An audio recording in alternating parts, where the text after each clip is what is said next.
আজকে ফিরে গেলাম কিছুটা ছোটোবেলার স্মৃতিতে। সো হ্যালো এভরিওয়ান, সবাই কেমন আছেন? আশা করি ভালো আছেন। আমিও খুব ভালো আছি।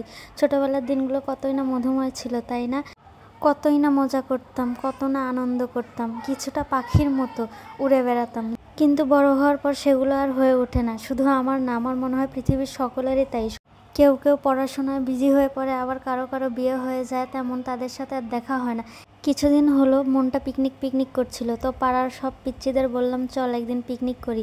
তো সেই দিনটা আজকে চলে আসলো, সবাই মিলে একটা পিকনিকের ছোটোখাটো আয়োজন করলাম। তো সবাইকে বললাম যে যার যার মতো বাসায় থেকে সব কিছু নিয়ে আসি, নিয়ে আসার পরে সবাই মিলে পিকনিকের আয়োজন শুরু করে দিই। তো সবার বাড়ি থেকে রান্না করার জন্য যা যা দরকার সব কিছু নিয়ে আসলাম। নিয়ে আসার পর সবাইকে বললাম সবাই মিলে হাতে হাতে কাজ করো, তাহলে কাজটা অনেক দ্রুত হয়ে যাবে। সবাই মিলে কাটাকুটি শুরু করে দিলাম। কেউ পেঁয়াজ কাটছিল, কেউ মরিচ কাটছিল, তো তাদের সাথে আমিও কাজে লেগে পড়লাম। পেঁয়াজ কাটতে কাটতে সবাই মিলে অনেক কান্নাকাটি শুরু করে দিয়েছি, চোখ দিয়ে অনেক পানি বের হচ্ছিল। তো সবাই মিলে অনেক হাসাহাসিও করছিলাম। কাটাকাটি প্রায় শেষের দিকে সবাই বলল তাহলে এখন একটু মজা করা যাক, আনন্দ করা যাক। আমি বললাম তো চলো সবাই মিলে একটু নাচ গান করা যাক। সবাইকে নিয়ে চলে গেলাম একটু নাচ গান করার জন্য। পিচ্চিদের বললাম তোমরা একটু নাচ গান করো, আমি দেখি, আমি একটু ভিডিও করি।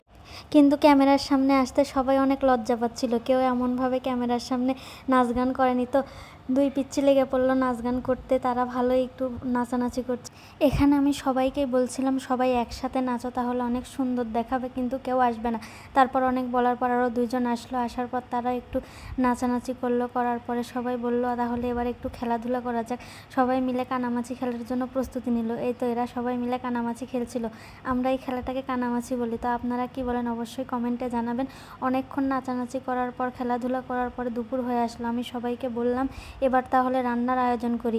প্রথমেই চুলা ধরালাম, ধরানোর পরে কড়াইতে ডিম সিদ্ধ দিলাম। আমরা আজকে ডিম, পোলাও এবং মাংস রান্না করব। প্রথমে ডিম সিদ্ধ হওয়ার পরে কড়াই দিয়ে দিলাম, কড়াইতে মাংস রান্না করার জন্য দিয়ে দিলাম পেঁয়াজ কুচিয়া আর যা যা লাগে সব কিছু দেওয়ার পরে ভালোভাবে একটু নাড়াচাড়া করে তার ভিতরে দিয়ে দিলাম একটু পানি। তারপরে মশলাপাতি সব কিছু দিয়ে মাংসটা দিয়ে ভালোভাবে রান্না করে নিলাম। তো রান্না করার সময় আজকে প্রচুর কষ্ট হচ্ছিল, প্রচুর রোদ উঠেছিল, চারিপাশে একদম বাতাস ছিল না। তো কি করার, এর ভিতরে রান্না করতে হবে। তো মাংসটা হওয়ার পরে ডিমগুলোকে ভালোভাবে ভেজে নিব।